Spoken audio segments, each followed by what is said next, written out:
Design heuristics can be used in multiple ways and can be flexibly introduced alongside existing curricula and design methods. They can support the generation of new ideas, the development of ideas, encouraging iteration and traversal of the solution space, and the evaluation and redesign of existing solutions. In this lesson, we focus on cultivating innovation in your STEM classroom using the design heuristics and showing options of using the design heuristics for different ways. You will be encouraged to consider explicit strategies for incorporating design heuristics into your classroom. Specifically, we discussed design heuristic pedagogy. For 1, idea initiation, generating ideas from scratch. 2, idea development, refining existing ideas. And 3, subcomponent design, decomposing the design solution criteria into functions and generating ideas for each of those functions, which can then be combined to develop new ideas. We also discuss how each of these lessons can be used for individual and team idea generation.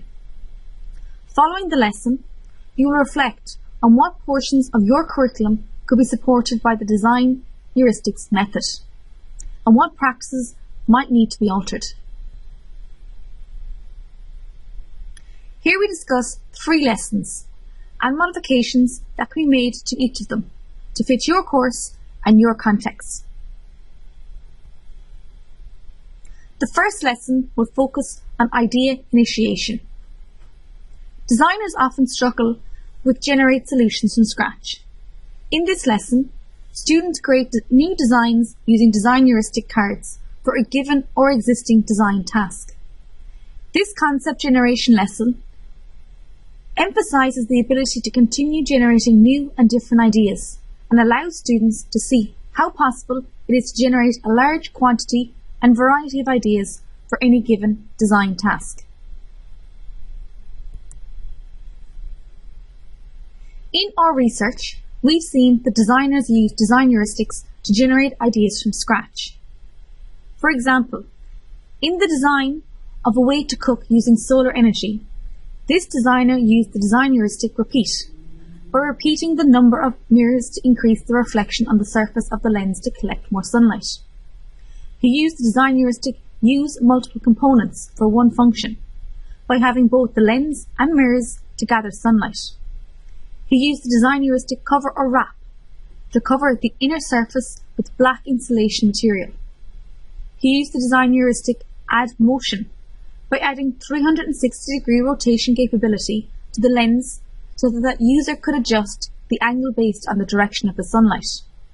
And he used the design heuristic utilize opposite surface by putting mirrors inside of an enclosed space. The idea initiation lesson plans show how to use design heuristics in creating new ideas. The learning goals for this lesson include: students are able to produce multiple concepts using design heuristic cards. Students are able to generate a diverse set of ideas using design heuristic cards. The foundational lesson for idea initiation with design heuristics is discussed on the following slides. The recommended sequence for this activity is: 1. Introduction to design heuristics. 2. Practice activity and reflection. And 3. Idea generation session with design heuristics. The first part of this lesson is an overview of best practices in idea generation and an introduction to the design heuristics tool. Lesson 3 included example slides for each of these. These slides can be used for your classroom purposes as well. This is one of the slides instructors can use to show the design heuristics tool. The instructor also asks students to review a subset of cards. 7 to 10 is a good number in our experience, before starting working with them on generating solutions. The instructor then provides students with an easy entry design task. This is a fairly simple design task where students aren't invested in the outcome and there aren't complex technical issues involved. This is an example of an easy entry design task that we use. It is the same task you generated ideas for in Lesson 3. Feel free to use this task to develop your own. Remember, simple is best in this practice scenario.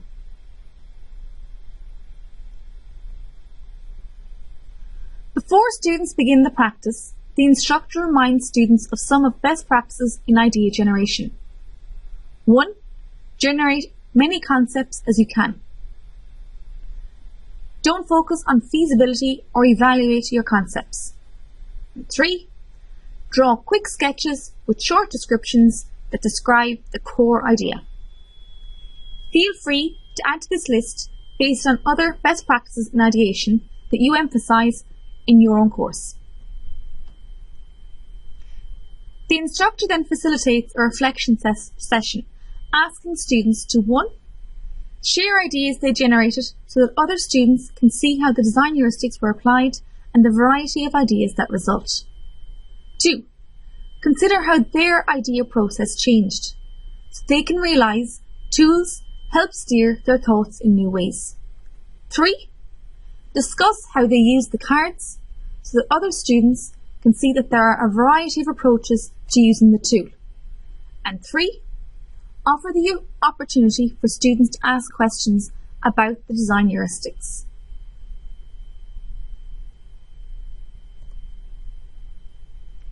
The next step is the real ideation session, where students generate ideas to a design problem they are working on as part of the course or a given, more technical design problem provided by the instructor. In Lesson 3, we used a design problem on ways to cook using solar energy. You are welcome to use this problem if you like. In class, it is often difficult to give students a lot of time for idea generation, but we recommend that you do allow them to begin generating ideas here. This can be anywhere from 10 to 25 minutes. And if you have more time for students to generate ideas, that's great.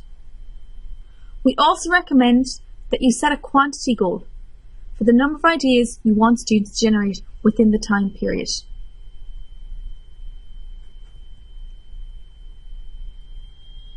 The foundational lesson just described can be adapted in various ways.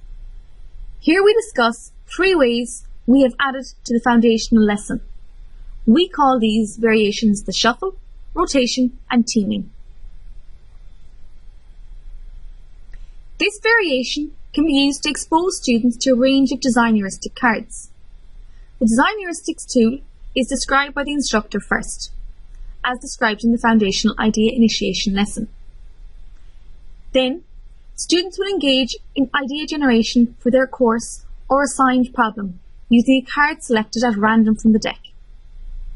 Students attempt to generate a first idea using the card, and then move on to another card at random to attempt to create another novel concept. After doing 5 cards, ask the students to compare their concepts. How the cards impact the concept they generated. How do their concepts differ?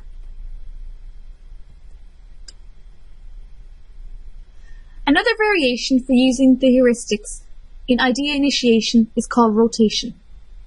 This variation combines design heuristics with an adaptation of brainwriting. This variation is useful when students are working in teams.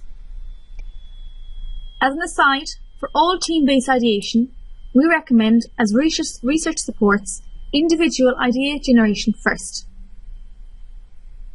So after students have generated ideas independently in some way, we have them join their team. Each student in the team is given a single different design heuristic. The students then generate their solutions individually without interacting with their team members. At the end of each time interval, which could be between a few minutes and 10 minutes, the students pass their card on to their neighbour, again without any verbal conversation. Each student then creates a new concept. This way, each student used the same set of design heuristics, one at a time, to continuously generate solutions. At the end of the session, students bring their ideas together and discuss how each applied the same heuristic to identify alternative solutions to the same problem. A final example variation is with one of the students taking the role of a facilitator. The facilitator brings each card to the attention of the team. He or she reads the card to the team and explains the examples on the back. Once everybody on the team understands the heuristic, they start applying it to their existing problem in a discussion manner. The focus is kept on that particular card. When the team exhausts all the ideas they can generate with that card, the facilitator moves to the next card. Again, we recommend individual idea generation before moving to a team format. The second lesson focuses on using design heuristics in idea development and transformation. In this lesson, students are asked to apply design heuristics to transform, develop, elaborate, or iterate on existing ideas, either their own or someone else's. Design heuristics can be applied at many points in design process to allow students to iterate and develop ideas. This lesson emphasizes that a single idea can be the source of many interesting novel ideas through transformations suggested by the design heuristics, and that ideas can and should evolve throughout a design process. In addition to observing design heuristics in idea initiation, in our research, we also discovered that designers use design heuristics to transform existing ideas. For example, in the first concept on the left of the slide, the designer used as a reflective fabric to collect sunlight. To generate the second concept, the designer applied the design heuristic substitute way of achieving function, as they converted the fabric into a large solar panel. In the first concept, the designer stabilized the fabric to the ground. To generate the second concept, the designer used the design heuristic make components attachable or detachable, as he made the parts attachable, detachable for portability.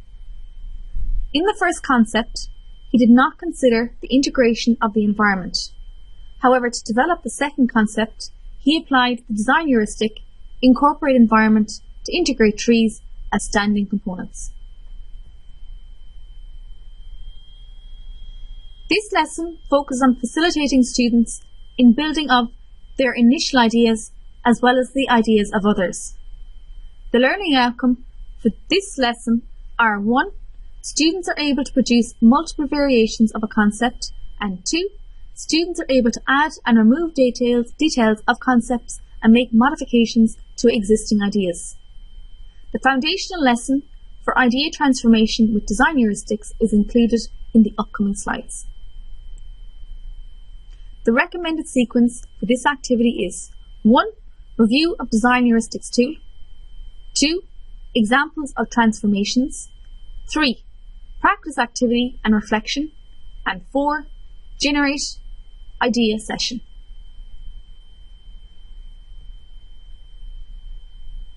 The instructor begins by reviewing what the design heuristics are and how they can be used. The amount of review time is dependent on when students last used the tool. Then the instructor shows students how the cards can be applied to existing concepts to generate additional concepts. In this example, coming from ways to cook food using solar energy, the same heuristic is applied twice to develop new versions of an original concept. In this example, the designer used different heuristics to develop different versions of her concept. This designer began by attaching 2 existing components to each other, a magnifying glass and a griddle, to create a surface which focused sunlight. In her second concept, she transformed the magnifying glass to a square magnifying glass attached to the griddle. In the following concept, she made the lens height adjustable, and in the fourth concept, she added sides to it to maintain the heat more effectively. She then considered portability by adding a rigid handle, which was changed to a flexible handle. The final concept also included an attachment that held utensils and a spout for draining fluids from the cooking surface. The instructor can then remind students that design heuristics can both help initiate new ideas from scratch, as in the top example, but can also help transform existing ideas generated with or without design heuristics. The middle example is a transformation from a concept generated without design heuristics, and the bottom example is a transformation from a concept generated initially from design heuristics. To practice, the instructor introduces a simple design task and provides an existing solution for the students. The instructor should direct students to apply the same card multiple times as well as use different cards.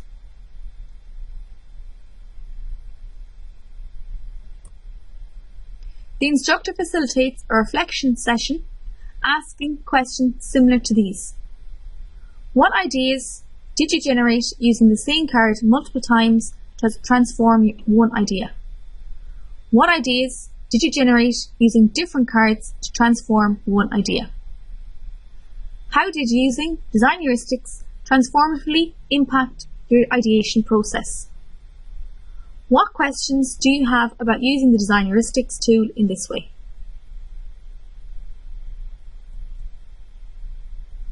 The instructor then has students transform and develop ideas to their own design problem based on the solutions they have already created.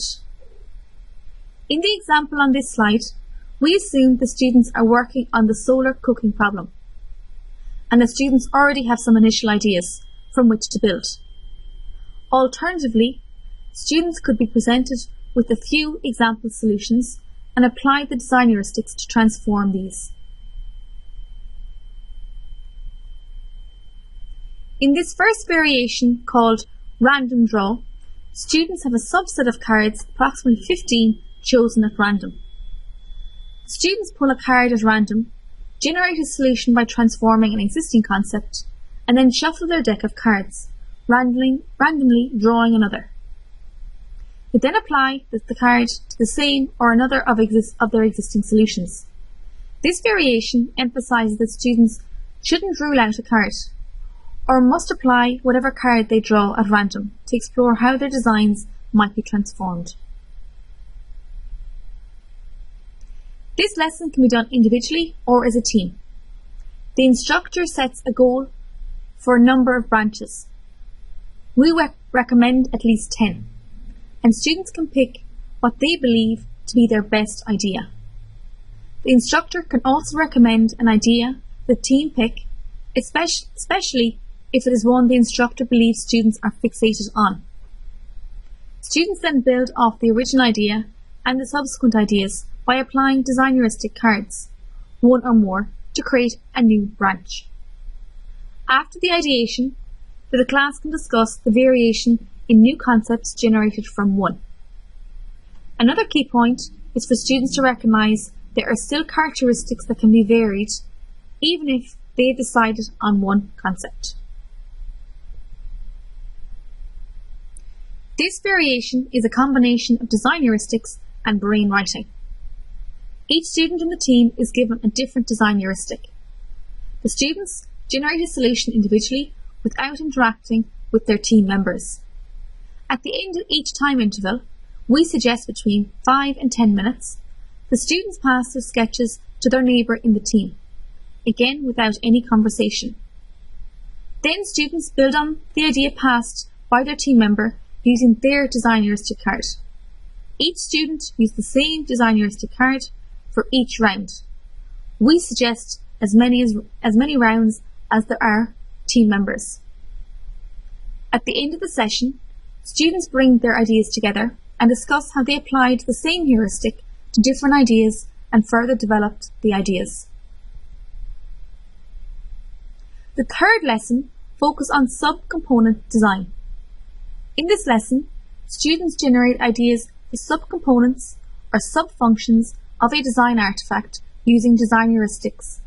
Combine the subpieces to generate ideas.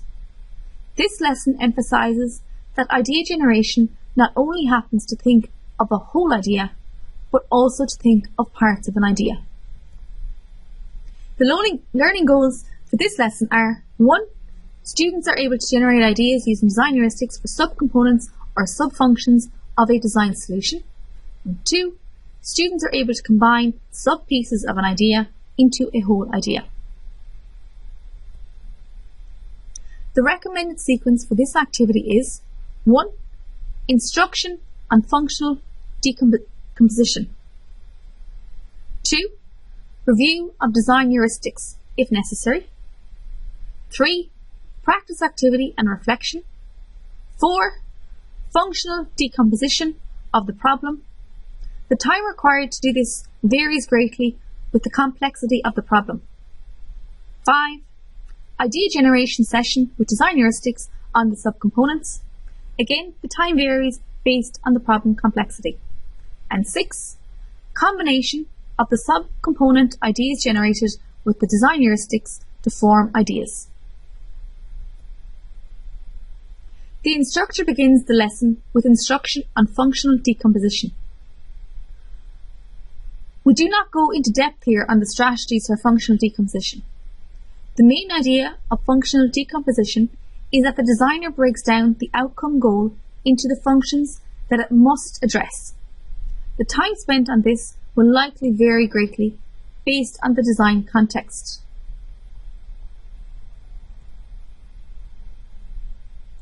The instructor then reviews what design heuristics are and how they can be used. The amount of review time is dependent on when students last used the tool. To practice, the instructor introduces a simple design task. In this case, the problem has already been decomposed, so the practice is focused on generating ideas for subcomponents and combining those ideas. Students first spend 5 minutes generating ideas for the pouring mechanism, storage mechanism, and stability mechanism of a way to dispense salt and pepper. They then spend 5 minutes combining those ideas into whole concepts. The instructor facilitates a reflection session asking questions similar to these. What ideas did you generate for each of the 3 sub-functions? What ideas did you generate by combining ideas for each of the sub-functions? How did using design heuristics impact your ideation process? How did ideating on subcomponents impact on your ideation process? What questions do you have about the design heuristic tool in this way? The instructor then has students decompose the design problem into its sub-functions. This may be possible to do in a class, or it may require more time outside the class. It depends on the complexity of the problem. In the example on this slide, we are showing the solar cooking design problem and asking students to spend 10 minutes decomposing it into its functions.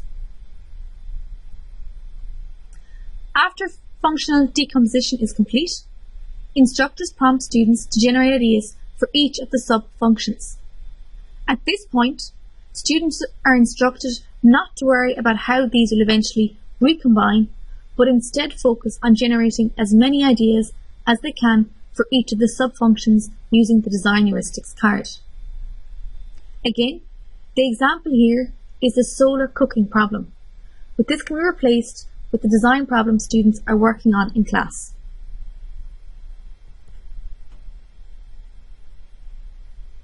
After students have generated ideas for the sub-functions, the instructor asks them to combine their ideas for sub-functions in different ways to generate whole concepts.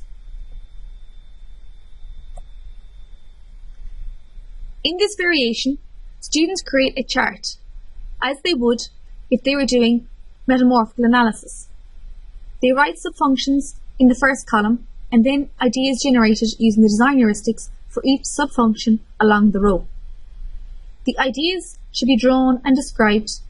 The table cells will be sized accordingly. Students then create combinations using their charts and draw the resulting idea based on the combination. The metamorphical chart allows students to see how many different ideas are possible.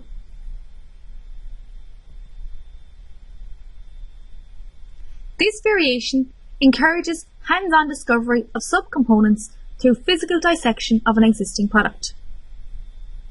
First, instructors ask teams to carefully dissect an existing product, sorting the components into categories or types. Then, each team member is asked to select a component or set of components. Students use the design heuristics to generate ideas for this component or set of components. Teams combine their concepts for the subcomponents at the end, generating whole ideas for the existing product. Necessary materials for this variation are product samples for each team. This variation can allow teams to work together in generating ideas.